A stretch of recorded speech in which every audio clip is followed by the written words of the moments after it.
fellow RC addicts, it's time for Wind Hammer Action!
We're out here at Big Dog Hobby Shop supporting our local hobby shop, and we're going to be unboxing the new twin hammers from Horizon, right?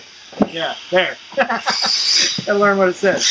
Horizon Hobbies. Since everybody's talking about this, I figured we'd get one and see what it's all about. Isn't it a cool looking box? All shapely. Unboxing. Come in.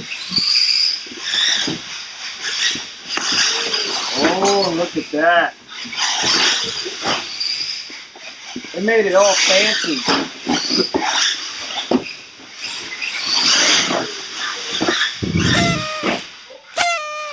Comes ready to run with the DX3 radio, 3E for 3-channel. First thing we have to do before we run this is set the endpoints on it, because the servos burn up pretty easily on these. That's one of the big things I saw on the forum. So we're going to set the servo endpoints and try to save that fifth servo. And we're going to throw a battery in it and go run it. 3.7, the Velcro is better than I am. I can't. Okay, here. Pliers to get the Velcro for the battery strap out.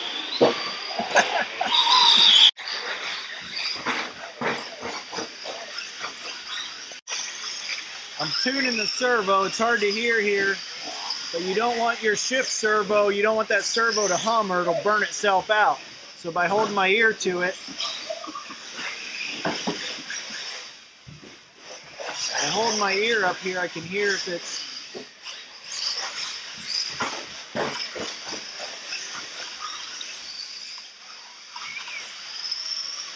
Alright, there's low speed. High speed. Let's put her on the rock and on the track and see what she do.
Brand new twin hammers. I've only had it about 24 hours, and I'm already stripping it down to see what it looks like underneath. And I've got this Baja body, bug body, that I really want to put on there. I've seen a couple other people who've done it already, so unfortunately I'm not original. I'm not trying to be a copycat. I just like the bugs and have one. Unfortunately, it doesn't sit down low enough. Too much is showing out here.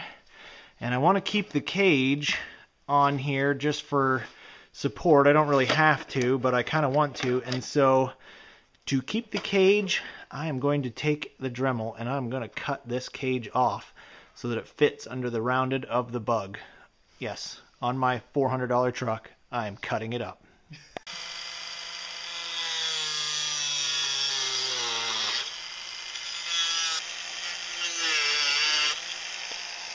Yeah, because look how weak that made that. You have to make a truss back there. Like I said, new cage, $17 bucks. So yep. If this one breaks, buy a new one. We'll just get another one.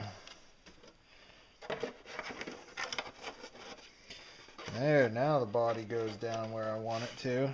All right, here it is. I have Velcroed the body on so that I can get it off to get to the battery.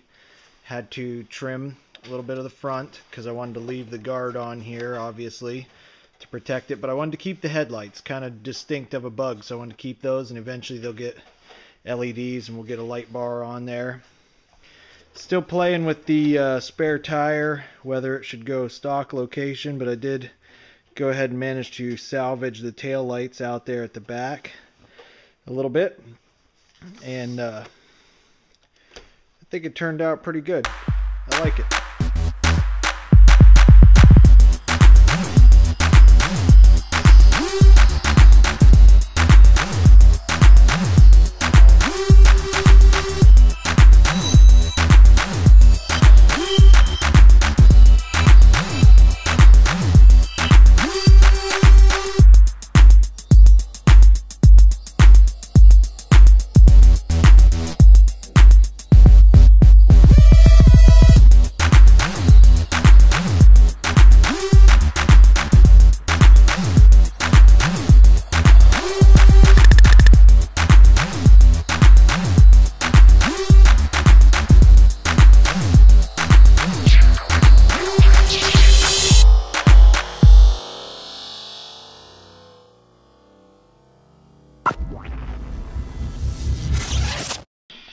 What goodies is Mr. Dave bringing today to the garage? Two-speed transmission in a race. That's your low gear. There's your high gear. Nice. It will definitely get. And this is on 2S. This is on 7.4, not 11.1. And that's brushed, right? Yeah, brushed 35 turn Tekin HD. Nice. Dave's a Tekin man. I stick with my Holmes hobbies. He keeps running Tekin. I like my Tekin stuff. I run brushless in my race cars. I got the hot wires, so. Dave and I are going to race. We're going to take the twin hammers versus the two-speed Wraith. We're going to see. I think I'm going to get my butt kicked on this one. Low speed first.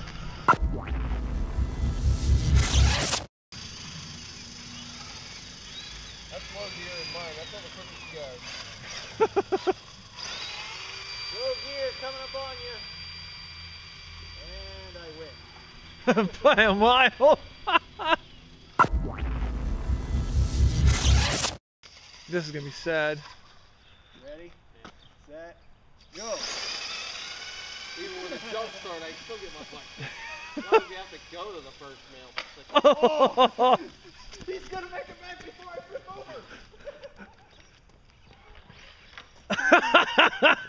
I tried to knock him back on his wheels. Keep coming, you can win. He's still gonna beat you. He lost control. And Dave wins. I win. The winner. I can't drive.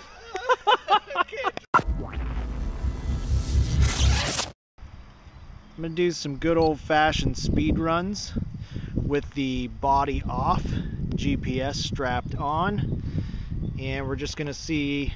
This is gonna be stock speed. We're gonna do first pass, first gear, second pass in high gear, And this is all stock battery pack, stock motor, stock everything. And then we're going to be converting it over to brushless and doing some speed tests with that. Alright, max speed 11 miles an hour in first. While I'm on the phone, you know, couldn't do that before. Couldn't, and now, like, if somebody said, if I call in and they're like, well, I'll email you the password list. Well, now I can. 15 miles an hour, second gear, stock everything. There are 4 screws in the bottom to take out for the cage. 2 in that front nose. 2 back under here in the battery tray that got to come out. And 2 more that go into the shock towers on the top of the cage. That's how many screws you got to take out to get inside there. Oh, and there's also 2 down inside there that hold the front of the battery tray on. So, a lot of screws. Well, I figured out if you just take out these 2 screws, then you do the two in the front, 2 in the back, and the 4 on the bottom. That's all you got to take to get out of it. I was having a hard time. I kept hearing a clicking noise in the steering, and these of course are stock electronics, but right there is a crack in the servo. I must have hit something hard enough that it cracked the servo for the steering, and that explains why I'm having an issue with it. So I guess we'll change that out for something a little speedier and not broken. So there's aluminum bar here that holds these front arms together. That's pretty nice. You've got some aluminum, it's hard to see, but there's aluminum on the bulkhead right there. So this vehicle's got aluminum where it counts, and we put a beating on it already, so it holds up pretty good. This rear diff got a little bit of grease in there. It is metal, not plastic. Some people said that it was plastic, but that's definitely metal rear diff in there. I'm just going to add a little bit of grease to it. It's got some, but it looks a little dry, so I'm going to go ahead and add some. Alright, so there's the diff pulled apart. You can see the gears in there. What I'm going to do is I'm going to pack that with some of this heavy marine grease that I have, and that'll kind of slow down the open diff a little bit in there. I don't want to go completely full locked because I still want the speed, but I'm going to pack it out with some heavy grease. That way it is kind of like a limited slip is what it'll do. And we'll try that out. If that doesn't work out for what I want, then I'll lock it up. No grease in the transmission. And I'm pretty sure those are plastic gears. Yep. Plastic gears in the transmission and no grease. So everything else was pretty cool, but they failed there. There's our shifter gears. It just slides these. There's 2 gears, 2 sets of gears in there, and there's a fork, and it just slides it back and forth.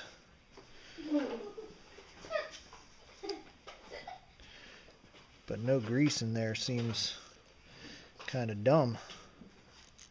You think just chew them nylon gears right up. Yeah. I have managed to stuff the 13.5 pulse motor in there. The Valenian is kind of crammed and stuffed in there. There's not a whole lot of room inside this twin hammers.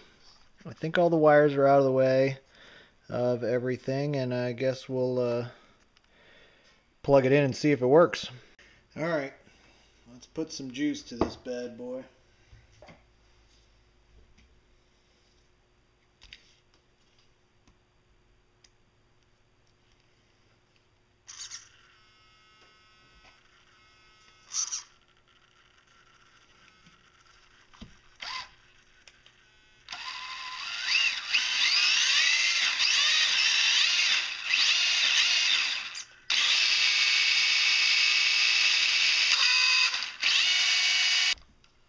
I think it's going to be pretty fun now. The VXL with the 13.5 really didn't work out for me. I was having a lot of cog out issues when I tried to pull full throttle, so I threw in a Sidewinder SV2 and a 6900 kV Castle motor. That makes it flip pretty easy, but okay, let's take it outside and get stupid.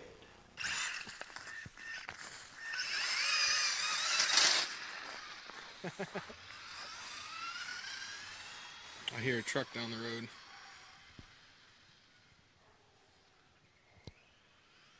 I gotta build it up slow so I don't crash up.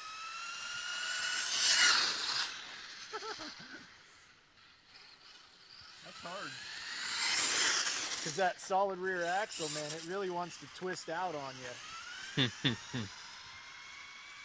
I got to counter steer the whole time, and as soon as I let up on it, it does that. Oh, battery's going dead already. But yeah. Crazy. Yep, battery's dead already. I must have used that one. I'm going to try to strap on my phone and the GPS and see what kind of speed we get out. Alright, stupid windy and stupid cold out here, but we are going to speed test it with the Castle SV2 and 6900 kV motor real quick. Low speed first, then high speed.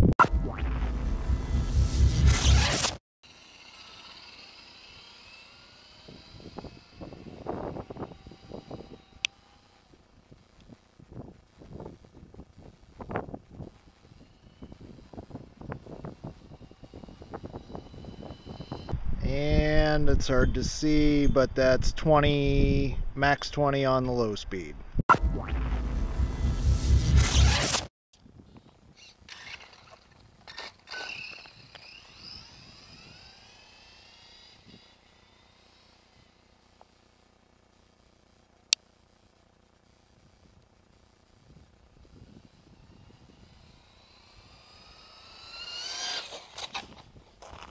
Well, we hit 32 miles an hour, and as usual, I couldn't hold on to it, flipped, and broke my phone. Beautiful.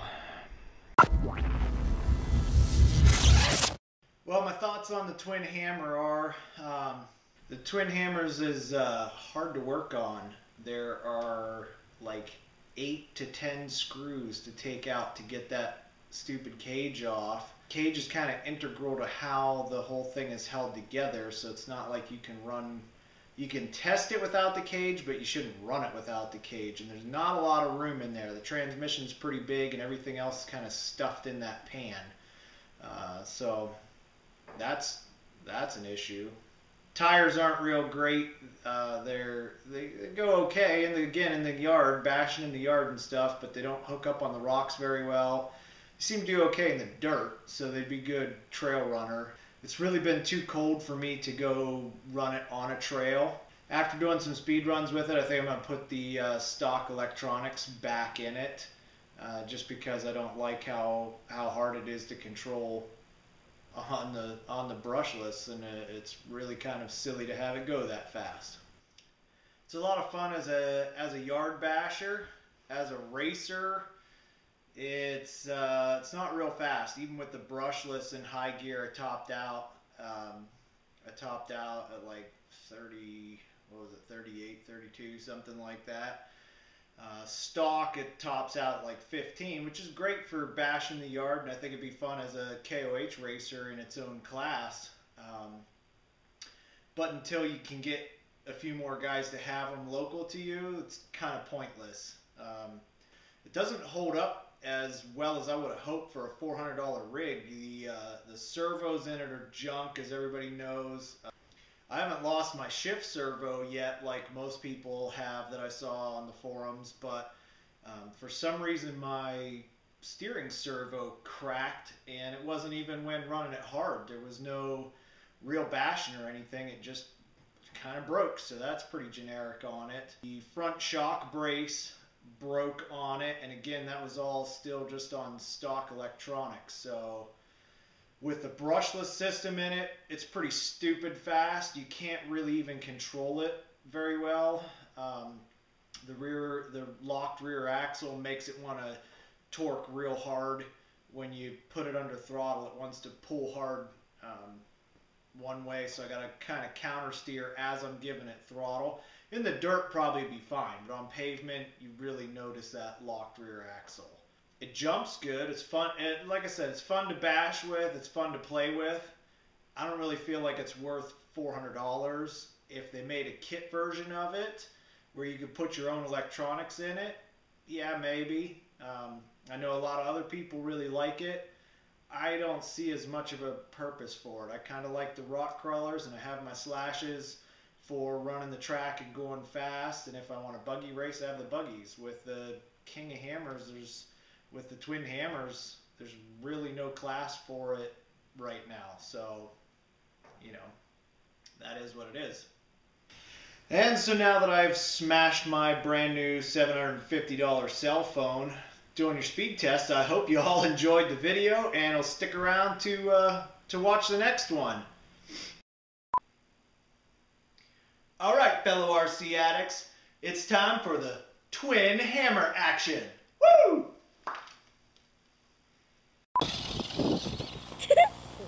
Epic fail! Oh, horizon. Okay, start over.